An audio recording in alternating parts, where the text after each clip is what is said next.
नमस्कार दोस्तों, आज मैं आपके लिए दार्जिलिंग की ऐसी खौफनाक और डरावनी सच्ची भूतिया कहानी लेकर आया हूं ना कि ये कहानी आपके रोंगटे खड़े कर देगी। और आप एक बार तो ये सोचेंगे कि यार रात के वक्त ऐसी जगह पर कौन जाता है। लेकिन मैं आपको बता दूं, फोन पर ऐसी डरावनी भूतिया कहानी बेड पर लेटे हुए सुनना और फिर ये कहना कि रात के वक्त ऐसी जगह कौन जाता है बहुत आसान होता है। लेकिन कभी कभी हमें मजबूरी वहां खींच कर ले जाती है, जो कि आप आज की कहानी से समझ पाएंगे। तो अब ज्यादा समय ना बर्बाद करते हुए सीधे इस कहानी की तरफ बढ़ते हैं। तो ये कहानी है बिहार के भागलपुर के रहने वाले एक परिवार की, जिसमें 3 सदस्य थे, मेघा, ध्रुव और उनका 14 साल का बेटा हर्ष। अब ये तीनों दार्जिलिंग में घूमने के लिए आए हुए थे। अब इनका बजट बहुत ज़्यादा टाइट था, तो इन्होंने सोचा था कि दार्जिलिंग में घूमेंगे। कुर्सेओंग, जो कि दार्जिलिंग का ही हिस्सा है, थोड़ा नीचे की तरफ आता है, तो वहाँ पर भी घूमेंगे।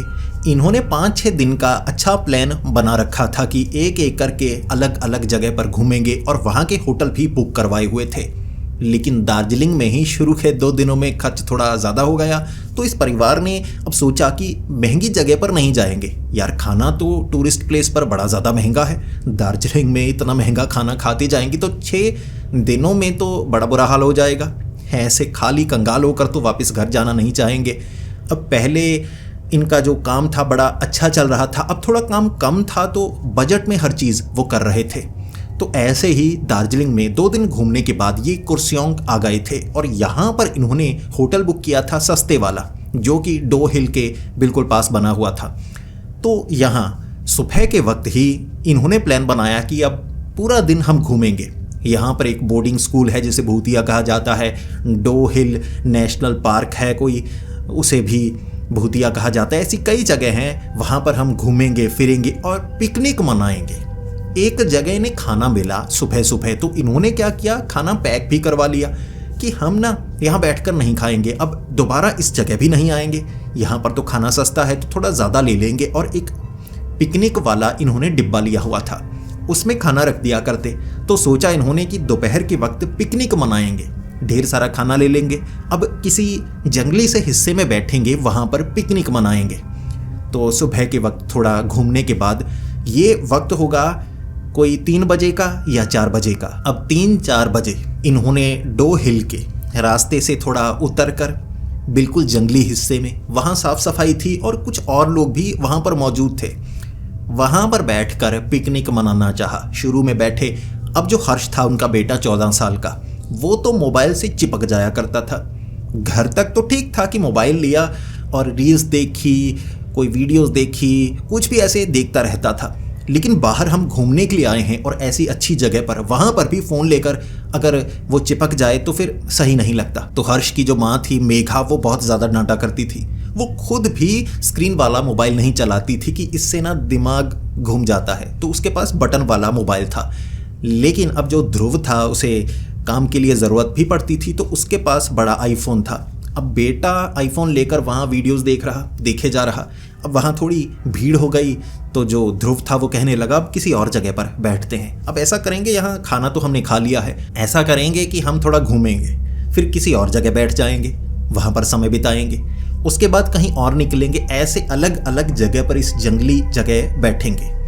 तो ये ऊपर जो बोर्डिंग स्कूल है, डो हिल बोर्डिंग स्कूल, तो वहाँ पर गए, कुछ समय वहाँ पर बैठे। ऐसे करते करते वक्त हो गया था 6:30 का और उन्होंने महसूस किया कि ये जो हर्ष है ये घूमना चाहता भी है या नहीं। जो मेघा थी वो डांटने लगी ध्रुव को कि अब मोबाइल लेकर बैठा है, देखा तो इसने कुछ नहीं, जहाँ जाता है मोबाइल लेकर ऐसे नीचे की तरफ बैठ जाता है। तो ऐसे ही फिर झगड़ा करने लगा जो हर्ष था। अब हर्ष क्या करता, कई जगह ये बैठते गए, मोबाइल उसने रखा, बीच बीच में खेलने लगता, कभी मोबाइल चलाने लगता। तो ध्रुव ने भी ध्यान नहीं दिया, मेघा ने भी ध्यान नहीं दिया। इनमें थोड़ा झगड़ा भी हुआ था, जिससे जब झगड़ा होता है ये आपस में बात नहीं करते, तो फ़ोन कभी डिब्बे में रखते, कभी एक झोला था उसमें डाल देते। ऐसे करते करते वहाँ बार बार अलग अलग जगह पर जाने के बाद ये वापस आए। वक्त 7-7:30 का हो गया। अब होटल में थे, जिसके बाद ध्रुव हर्ष को डांटने लगा और हर्ष अब समझ चुका था कि आज डांट वाला काम बहुत ज़्यादा किया है मैंने। बजट बनाकर घूमने आए हैं, मैं मोबाइल पर चिपका हुआ हूँ। फिर ऐसे डांट पड़ चुकी थी। जो ध्रुव था कहने लगा, मेघा फिर मोबाइल दो, ज़रूरी काम है, मुझे फ़ोन करना था ऑफिस में, अब बताया भी नहीं, शाम के वक्त मुझे फ़ोन करना था। तो मेघा कहने लगी, तुम्हारे पास था ना, मेरे पास थोड़े ना था, तुम्हारे पास जो बक्सा था उसी में रखा था। ध्रुव ने कहा, बक्से में नहीं था, झोले में था। तो दोनों में थोड़ी बात हुई कि नहीं, झोले में था, बक्से में था, झोला देखा बक्सा देखा उसमें नहीं। फिर बात आई हर्ष पर, जेब से मोबाइल निकाल, मुझे ज़रूरी कॉल करनी है। हर्ष ने कहा, पापा आपने पहले ले लिया था, बार बार बीच में आप भी थोड़ा चेक करते थे ना, तो मैंने आपको दे दिया, उसके बाद मैंने लिया ही नहीं। तो ऐसे जो मोबाइल फ़ोन था वो तीनों के पास नहीं। फिर ध्रुव को लगा, अरे यार ये तो मुसीबत पड़ गई। अब सामान में ही मोबाइल रखा हुआ, यानी जैसे जैसे हम कपड़ा खोलते थे या बैठते थे, कहीं पत्थर पर बैठते थे, वहाँ भी ऐसे कपड़े के ऊपर मोबाइल रख दिया, कुछ रख दिया। मुझे लगता है मोबाइल हमने वहीं कहीं छोड़ दिया। अब इतना महंगा मोबाइल है, EMI पर लिया था, अब छोड़ दिया। जिसके बाद एक चमाट पड़ी हर्ष के। ध्रुव का गुस्सा बहुत ज़्यादा बढ़ रहा था, तो मेघा ने कहा कि मोबाइल लगाकर देखो ना, फ़ोन करो, अब रिंग लगेगी तो पता चल जाएगा। ध्रुव ने कहा, नहीं अभी नहीं, ऐसा करो अपना मोबाइल मुझे दो, मैं जाकर देख कर आता हूँ, मुझे लगता है वहीं जंगली हिस्से में होगा, मैं फ़ोन मारूंगा, रिंग बजेगी तो मैं उठा लूँगा, लेकिन अभी फ़ोन नहीं करना, ऐसा ना हो वहाँ पर कोई टूरिस्ट हो, मैं फ़ोन करूँगा तो कोई रिंग सुनेगा, उसे लगेगा अरे जंगल में मोबाइल पड़ा है, तो जल्दी से वो सिम निकाल देगा, फिर हमारे हाथ मोबाइल नहीं लगने वाला। तो ऐसा करो, मैं वहाँ जाता हूँ, तुम बैठो। मेघा कहने लगी, अब उस जंगली हिस्से पर आप अकेले जाओगे? अब इन्होंने जो होटल लिया था किरसोंग के ऊपर लिया हुआ, डो हिल कह सकते हैं वहाँ पर, तो चलकर वहाँ तक जा सकते थे। और ध्रुव कहने लगा कि मैं अकेले जाकर आता हूँ। मेघा जो थी वो कभी ध्रुव को अकेला नहीं छोड़ती थी, तो मेघा ने कहा, हम भी साथ चलते हैं, अकेले थोड़े ना जाओगे, अब साथ कोई होना चाहिए, कोई मुसीबत हुई तो। ध्रुव कहने लगा, देखो लड़की बच्चा साथ में लेकर जाऊंगा तो तुम्हारा भी ध्यान रखना होगा।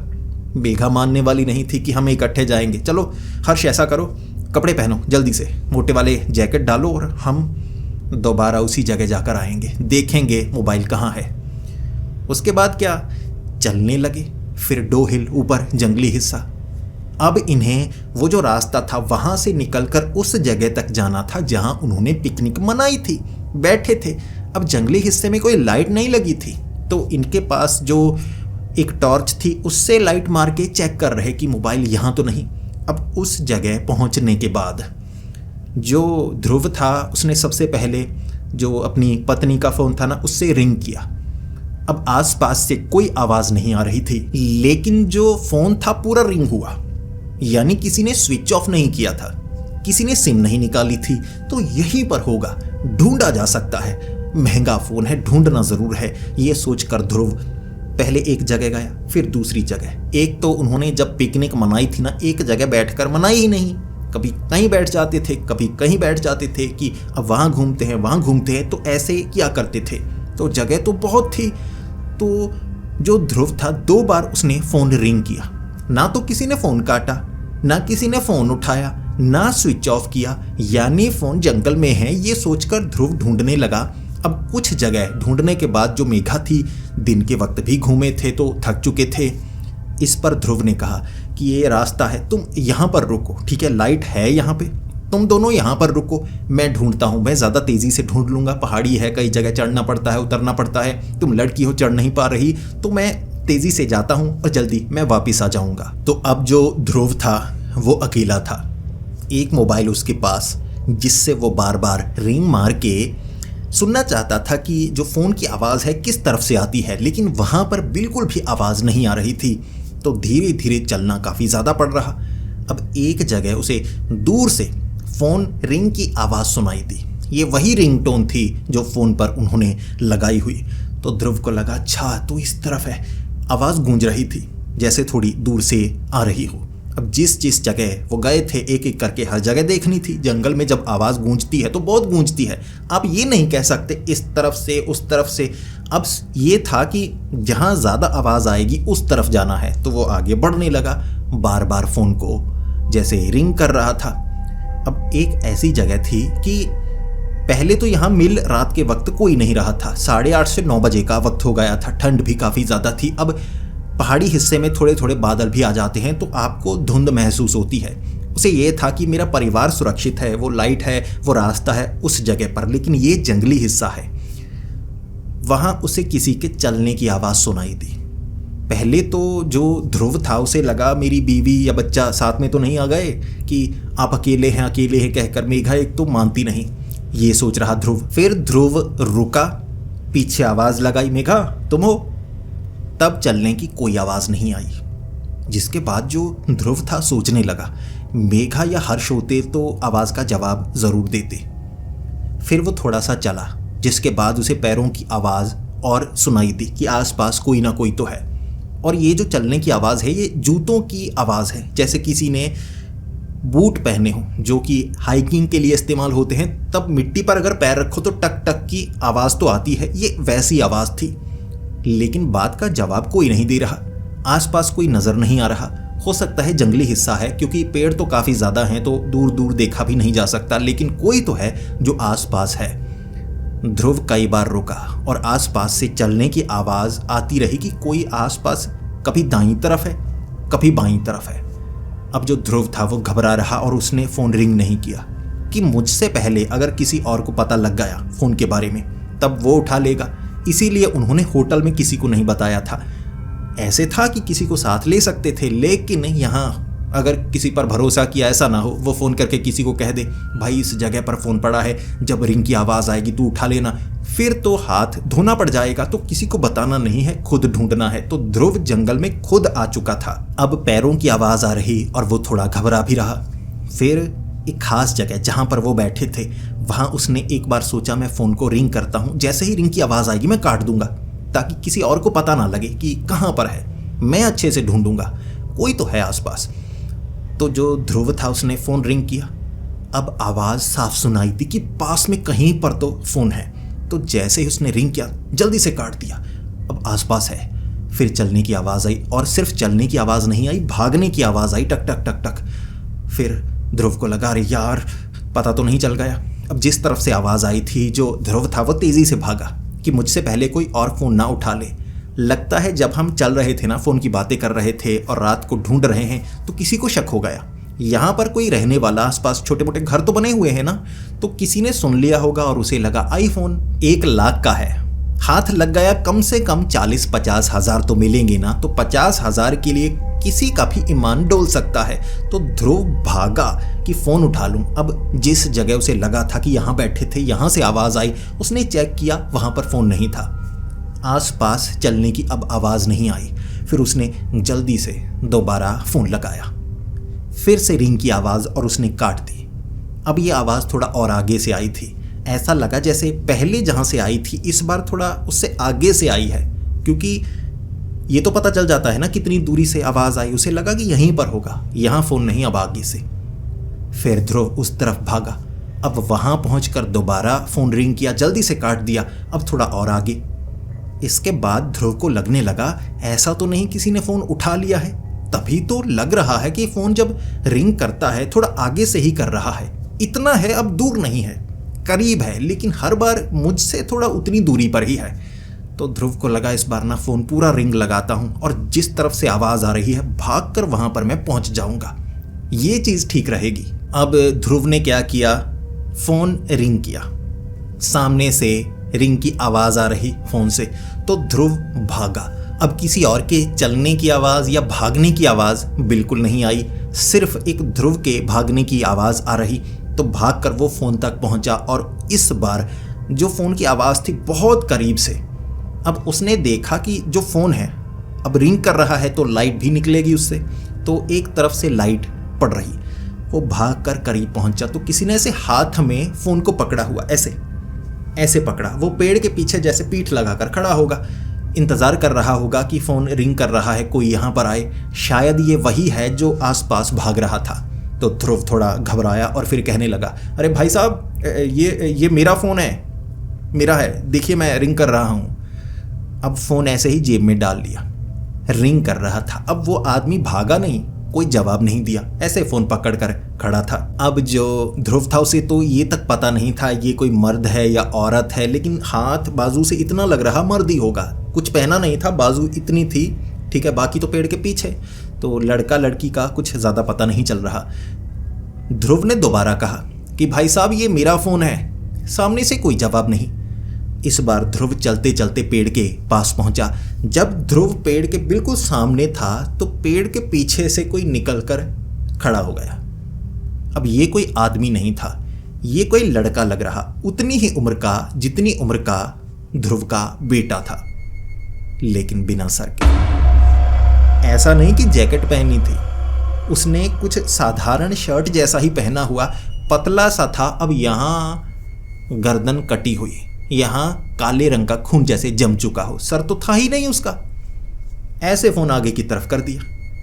जो ध्रुव था ऐसे देखकर बिल्कुल सन्न, एक बार के लिए तो ठंड लग रही थी, अब बिल्कुल शरीर जकड़ गया, ऐसे हाथ उसके खड़े रह गए और वो चीखना चाहता था, गला काम ही नहीं किया, बिल्कुल ठंडा पड़ गया। फिर वो पीछे की तरफ भागा। अब फोन से ज़्यादा कीमती जिंदगी होती है तो वो भागा, ऐसे भागा जैसे बस फ़ोन छोड़ो, वो मुझे मार डालेगा। भूत देखा था उसने, कटे सर वाला एक बच्चा देखा था।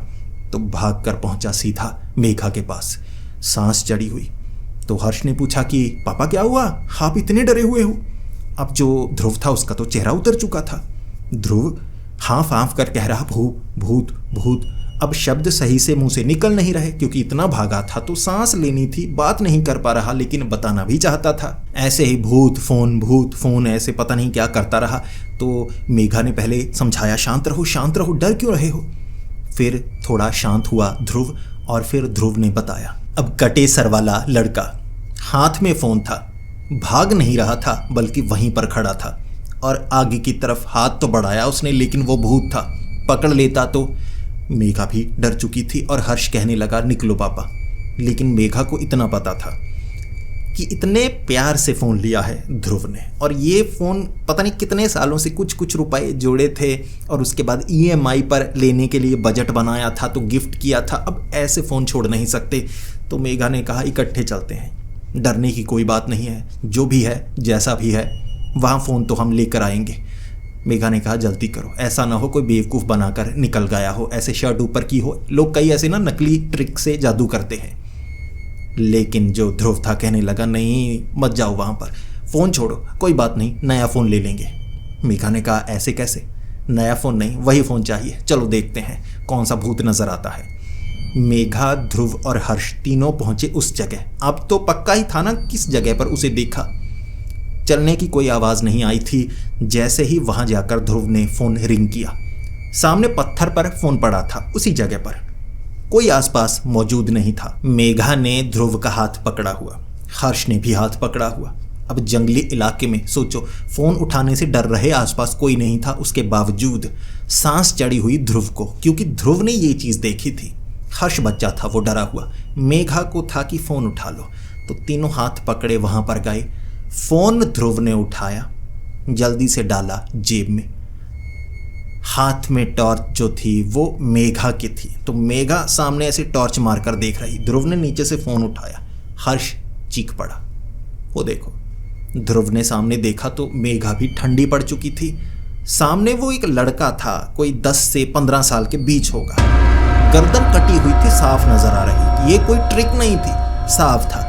बाजू नजर आ रही, शर्ट पहनी हुई फटी सी थी, अब गर्दन ही कटी थी, सर मौजूद ही नहीं था, सामने खड़ा था।